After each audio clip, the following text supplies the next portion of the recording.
Hello, friends. Welcome to CEC Gurukul Lectures. Dear friends, here we are for you with another session on career counseling called Pratibha Samvardhan. Dear friends, in the previous session, we discussed on emotional first aid. We tried to understand what emotional first aid is, as well as we discussed on the two components. The third component we are going to discuss today. But before starting with today's session, we would like to tell you all that we discussed on rejection as well as loneliness. And today we would be discussing today on guilt. So for this discussion, we have with us in our studios Dr. Rishi Mishra. Dr. Rishi Mishra is a career counselor, a psychologist, an academician, as well as, I would say, a change maker who believes in bringing change in your life by giving or by showing you the right path. So let's welcome our guest, Dr. Rishi Mishra, once again, and let's try to understand the third component today itself. Hello, sir. Welcome to the lecture.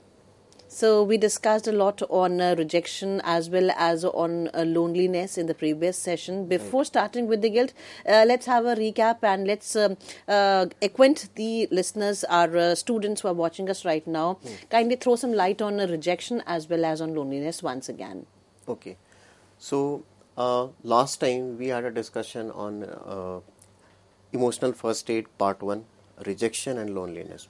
So when you look at the life of a student, there are certain emotional issues which always which always have a deep impact on their lifestyle. So rejection exams में हो या life में हो या किसी इंसान के द्वारा हो, बहुत गहरा असर करती है और उसके बहुत सारी रेमेडीज़ भी हैं जो हम अप्लाई कर सकते हैं. साथ ही साथ लोनलीनेस का एक बहुत बड़ा इशू है, क्योंकि जब एक स्टूडेंट पढ़ाई करते हैं या कॉम्पिटिटिव एग्ज़ाम देते हैं या अपना प्रोफाइल बनाते हैं, तो उनको लगता है कि सिर्फ वो अकेले हैं इस प्रोसेस में और कई बार इससे काफ़ी एक इमोशनल हर्ट होता है. तो इस प्रोसेस को ओवरकम करने के लिए बहुत सारी रेमेडीज़ हैं जिसका हमने लास्ट लेक्चर सीरीज़ में डिस्कस किया था.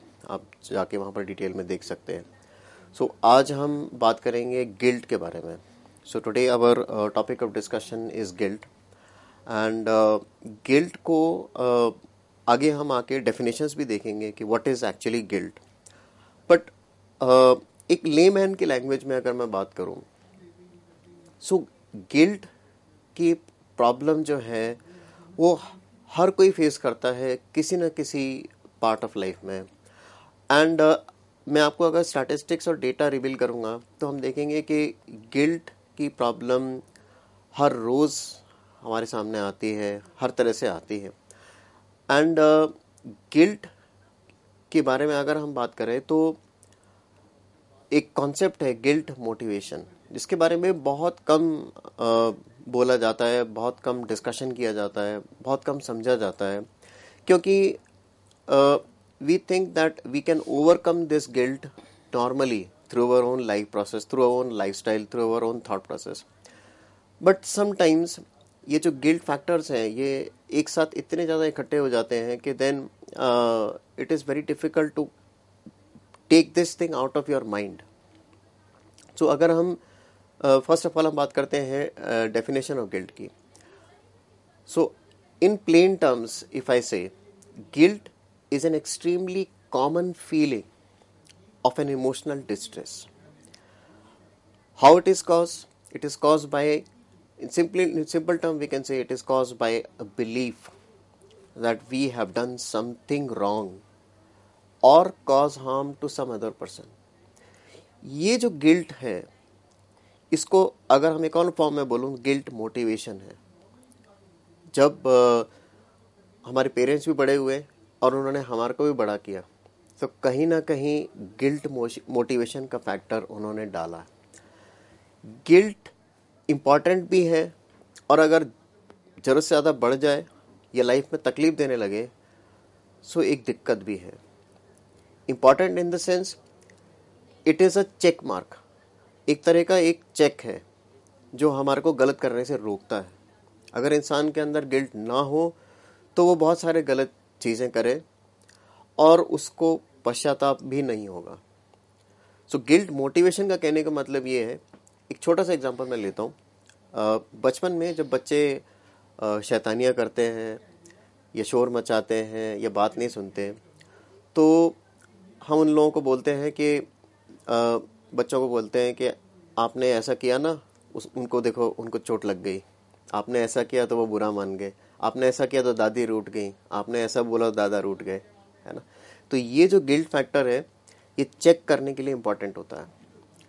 बट होता क्या है, ये ही गिल्ट मोटिवेशन आगे जाके कई बार प्रॉब्लम बन जाता है।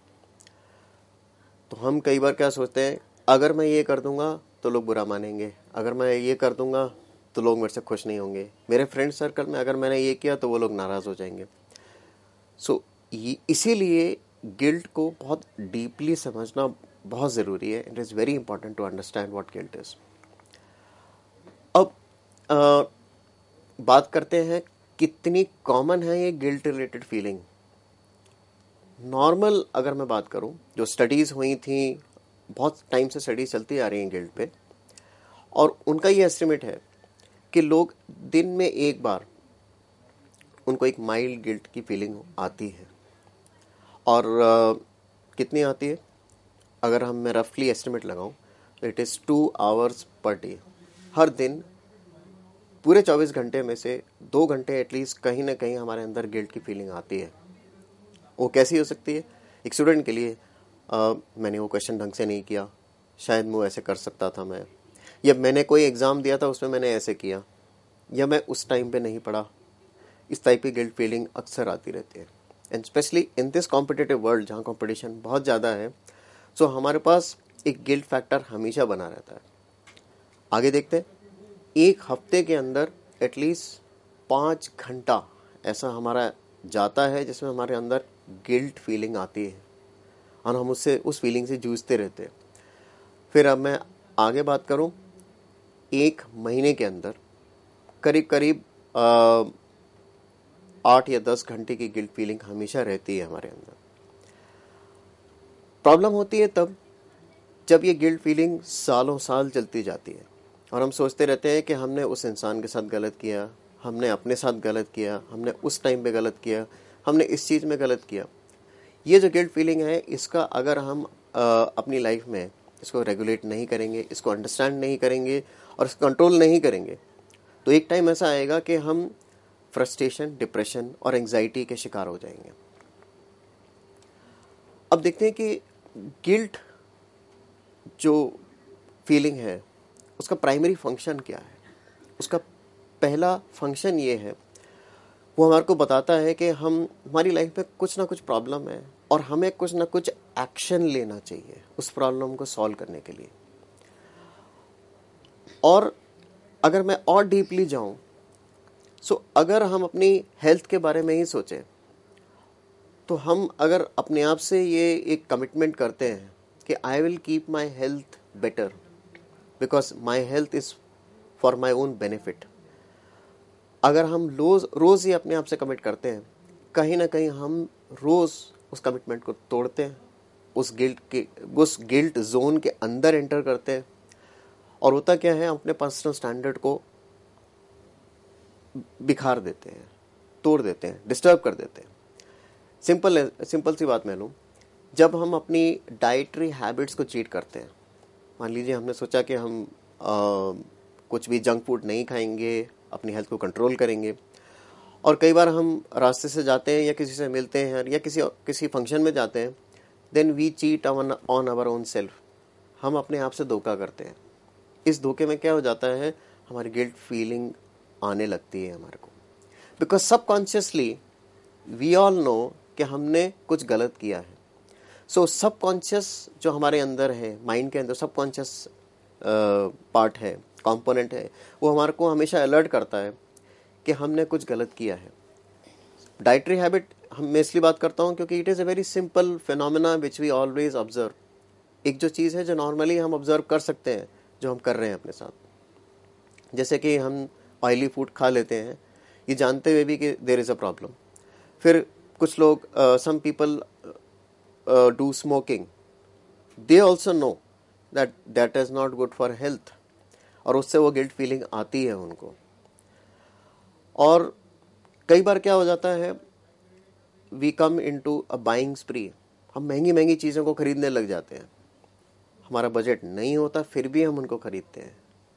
उससे क्या हो जाता है, हमारे अंदर फिर एक गिल्ट फैक्टर बनने लग जाता है। स्टूडेंट्स के फॉर्म के लिए अगर हम बात करें, एग्ज़ाम टाइम है, उनको पढ़ना है, लेकिन वो वीडियो गेम्स खेल रहे हैं या सोशल मीडिया में अपना टाइम वेस्ट कर रहे हैं या अपने आप को फ्रेंड्स के गॉसिप सर्कल में इन्वॉल्व कर रहे हैं, इससे हमारे अंदर गिल्ट फीलिंग डेवलप हो रही है। सो गिल्ट को हम पूरी तरह से नकार नहीं सकते, गिल्ट को पूरी तरह से इग्नोर नहीं कर सकते, बिकॉज हमें को पता है कि हमारे टाइम फैक्टर को गिल्ट बचा रही है, हमारे गलत चीज़ों को गिल्ट बचा रही है। सो हम उससे अपने आप को चैनलाइज कैसे करें so that we can get maximum benefit out of our own guilt factors. अब देखिए, हम कभी भी ये जो गिल्ट सिग्नल्स है उसको रिस्पॉन्ड कैसे करते हैं। या तो हम गिल्ट को बिल्कुल डीपली अपने साथ लेते हैं या तो हम गिल्ट को बिल्कुल ही भुला देते हैं। अब गिल्ट दो तरह से होती है, गिल्ट हमारे खुद के साथ, गिल्ट लोगों के साथ जो हमने कभी गलत एक्शन किया हो या कभी गलत बोला हो या हमारे वजह से किसी को कुछ नुकसान हुआ हो, नोइंगली और unknowingly. I am not saying कि आपने नोइंगली कुछ किया हो तभी गिल्ट आएगी, इवन अननोइंगली आपने किसी के साथ कुछ किया हो तो गिल्ट आ सकती है। मान लीजिए क्लासरूम में आप लोग हैं और आपको लगा कि किसी ने आपके बारे में कुछ बोला है और सीधे आप जाके आपने टीचर्स को कंप्लेन की और फिर उस इंसान को आपकी वजह से कुछ सुनना पड़ा, तो वो भी एक गिल्ट फैक्टर आपको धीरे धीरे आता है। देन यू रियलाइज कि मैंने कुछ गलती करी है। तो हम क्या करते हैं, या तो उस बात को इग्नोर कर देते हैं या उस इंसान से अपॉलॉजी मांगते हैं, उससे माफ़ी मांगते हैं। ठीक है, तो इससे क्या हो जाता है, हमें लगता है कि गिल्ट फटाफट चली गई, लेकिन कई बार क्या होता है, ये गिल्ट हम सालों साल अपने अंदर दबा के बैठे रहते हैं, गिल्ट फैक्टर से लेके आगे बढ़ते हैं और वो किसी और फॉर्म में बाहर निकल के आते हैं। अब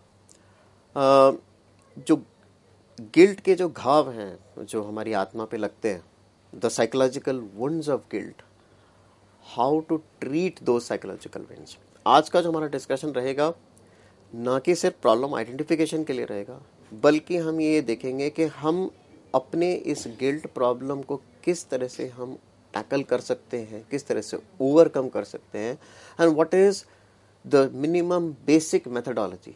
बहुत सिंपल तरीका क्या है अपनी गिल्ट फैक्टर को, अपनी गिल्ट फीलिंग को नॉर्मलाइज करने का, चैनलाइज करने का। इसके लिए आज हम 3 ट्रीटमेंट प्लान्स के बारे में बात करेंगे। ट्रीटमेंट प्लान्स क्यों कहता हूं मैं, क्योंकि एक ये प्रॉब्लम है, उसका निवारण करने के लिए हमारे पास कुछ प्लान होना चाहिए।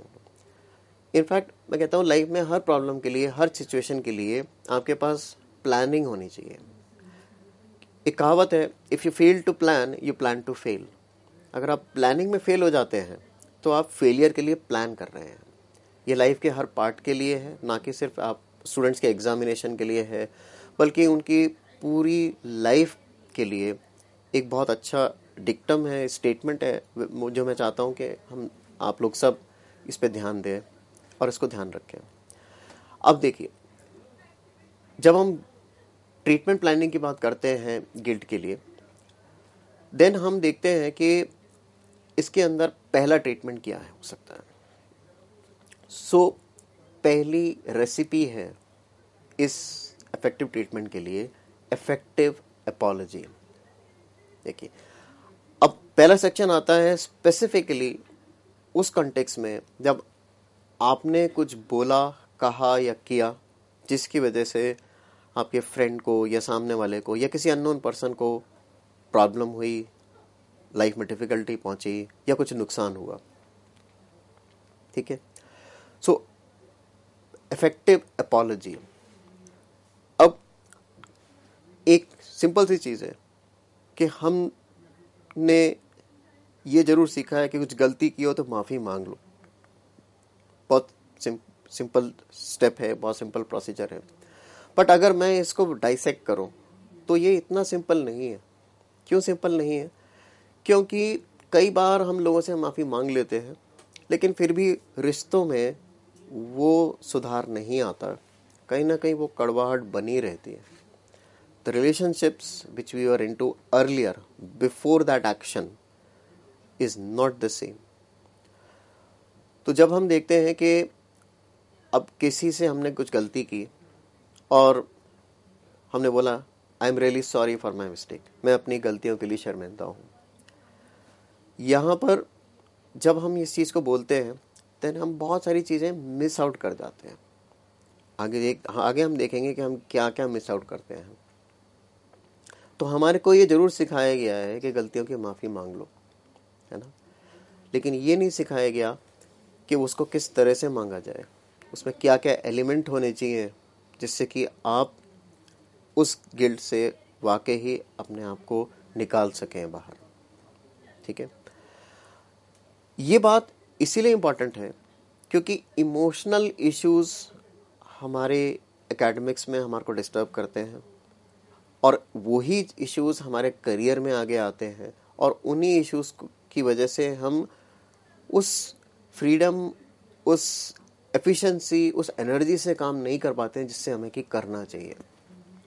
और कहीं ना कहीं हमारी इस माइंड के अंदर कोई ना कुछ ऐसे स्पॉट्स रह जाते हैं, कुछ ना कुछ ऐसी जिसे मैं कहूँगा कि एक ब्लैक स्पॉट रह जाता है जो हमारे माइंड को ब्लॉक कर देता है।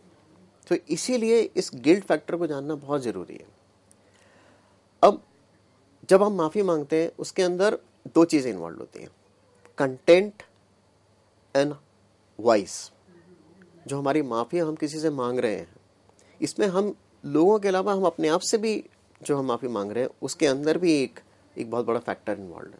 तो देखते हैं क्या क्या है वो। पहली बात, अपॉलॉजीज, माफ़ी मांगी गई। उसके अंदर 6 बेसिक इंग्रेडिएंट है। हम पहले 3 बेसिक इंग्रेडिएंट्स को बहुत अच्छी तरह से देखेंगे। पहली बात, a statement of regret for what happened. Second thing is a clear I am a sorry statement. Third, a request for forgiveness. तो क्या क्या हो गई? पहली स्टेटमेंट, पहली उस वाक्य जो भी इंसिडेंट हुआ उसका एक क्लियर कट ब्यौरा, जो भी बात हुई, जो भी मुद्दा था उसके बारे में डिटेल में बताना। जब हम किसी से माफ़ी मांगते हैं तो हम स्पेसिफिकली हमारे को स्टेट करना है कि मैं उस गलती के लिए माफ़ी मांग रहा हूँ। तो उससे लगता है कि you are really serious about that problem. अगर आप किसी, मान लीजिए आपके फ्रेंड से कुछ कहासुनी हो गई, आपने कुछ फ्रेंड को बोला, फिर वापस उन्होंने जवाब दिया, फिर बाद में जाके आपको लगा कि नहीं आपने कुछ ऐसा बोल दिया जिससे कि वो सामने वाला को बुरा लगा, इमोशनली हर्ट हुए वो। सो आपको वो बताना है कि मैंने उस चीज़ को बोला था and I am really sorry for that one. अब यहाँ इम्पॉर्टेंट बात यह है, जैसे ही हमारी ईगो प्रॉब्लम की वजह से क्या होता है कि जैसे ही हम किसी इंसान को बोलते हैं कि मैंने उस टाइम आपसे गलत बोला, ठीक है, लेकिन आप खुद ऑब्जर्व करना, आप कभी भी रुकते नहीं हैं, आप एकदम से सेकंड स्टेटमेंट बोल देते हैं लेकिन तुमने भी ऐसा बोला था। तो जब हम ये दोनों स्टेटमेंट एक साथ मिला के बोलते हैं देन हमारी माफ़ी जो है ना वो सही नहीं होती है। इसका मतलब हम अपने आप उसका जस्टिफिकेशन सामने वाले को दे रहे हैं और अपने आप ही उसमें अपने आप को क्लियर कट बचाने की कोशिश कर रहे हैं। So please don't do that. जब भी आप किसी से बोले, किसी से माफ़ी मांगे, देन आप एक चीज़ ज़रूर बोले, जो भी स्टेटमेंट है, जो भी वाकया है, उसको इस तरह से बोले एज इफ कि कोई थर्ड पर्सन उसको ऑब्जर्व कर रहा था। ठीक है, मान लीजिए किसी ने आपसे कुछ रिक्वेस्ट की और आपने कि can you pass on this box to me, और क्या आप मेरा ये मदद कर देंगे। देन आपने क्लियरली उसको बोला नहीं, मैं तुम्हारी मदद नहीं करूँगा मैं, ठीक है ना। देन आप क्लियरली बोलेंगे मैंने उस टाइम आपकी मदद नहीं की थी, ठीक है ना, सो उसके लिए आप मुझे माफ़ करें। पहली स्टेटमेंट। दूसरी स्टेटमेंट, इसके अंदर you have to say I am really sorry for that. So जब हम किसी से अपॉलजी मांगते हैं then we are putting a request, और ये रिक्वेस्ट होना बहुत ज़रूरी है क्योंकि इसी से हम सोशल रिलेशंस को आगे बढ़ा पाते हैं। थर्ड चीज़ क्या हो गई, अ रिक्वेस्ट, वो सॉरी स्टेटमेंट होना ज़रूरी है। और तीसरा, अ रिक्वेस्ट फॉर फॉरगिवनेस। क्या होगी वो, कि उस स्टेटमेंट के अंदर हम बोलेंगे उस स्टेटमेंट को सिंसेरिटी के साथ में। जैसे मैं दो लाइनें बोलता हूँ, मैंने गलती की, मुझे माफ़ कर दो, ठीक है, आप इस लाइन को सुनिए। और दूसरी, मैंने उस टाइम आपको रास्ता नहीं दिया, मैंने उस टाइम आपको जाना नहीं दिया, वाकई ये मेरी भूल थी, हो सके तो मुझे आप माफ़ कर देना, ठीक है। इन दोनों स्टेटमेंट के अंदर जब भी आप भी खुद सुनेंगे तो आपको लगेगा कि नहीं, दूसरा इंसान जो है वो बहुत क्लियर है एंड वो दिल से माफ़ी मांग रहा है, ठीक है। सो इसीलिए हम कहते हैं कि ये 3 कंपोनेंट होना बहुत ज़रूरी है इस स्टेटमेंट के लिए। आगे हम देखते हैं कि बहुत सारे साइंटिस्ट ने इस गिल्ट फैक्टर को स्टडी किया है। उन्होंने देखा है उनके अंदर 3 और कंपोनेंट होते हैं। क्या होते हैं, इफेक्टिवनेस, यानी कि जब आप सामने वाले की फीलिंग्स को वैलिडेट कर रहे हैं। जैसे कि उस समय मैंने गलती की, आपको जरूर बुरा लगा होगा। अगर इस तरह से कोई इंसान बोलता है ना, then really we are touched by the kind of statement the person is saying.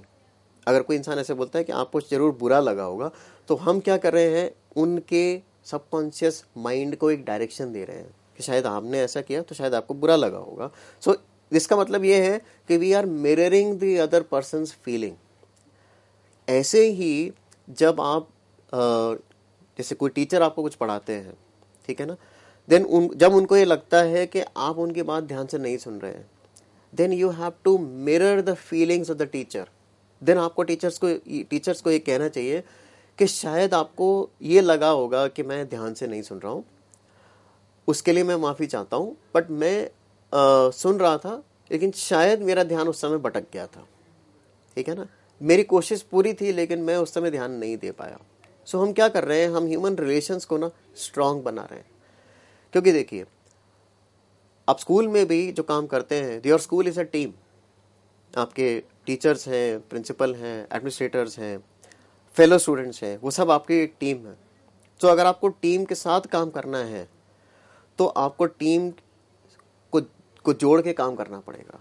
ऐसे ही आपके इस एकेडमिक स्ट्रक्चर में, आपकी इस एकेडमिक कंटेंट के अंदर, आपके स्कूल के अंदर आपके जो टीचर्स हैं वो आपके टीम का एक हिस्सा है। तो जब आप टीम्स की, अपनी ही टीम की फीलिंग को नहीं समझेंगे, देन आप उससे काम कैसे ले पाएंगे। एक तरह से आप ये सोच सकते हैं। दूसरा भी सोच सकते हैं कि आप ही की टीम में जो आपको लीड कर रहे हैं, अगर आपने उनकी फीलिंग्स को नहीं समझा है तो क्या हो रहा है, आप उनसे कनेक्टिविटी कम कर रहे हैं।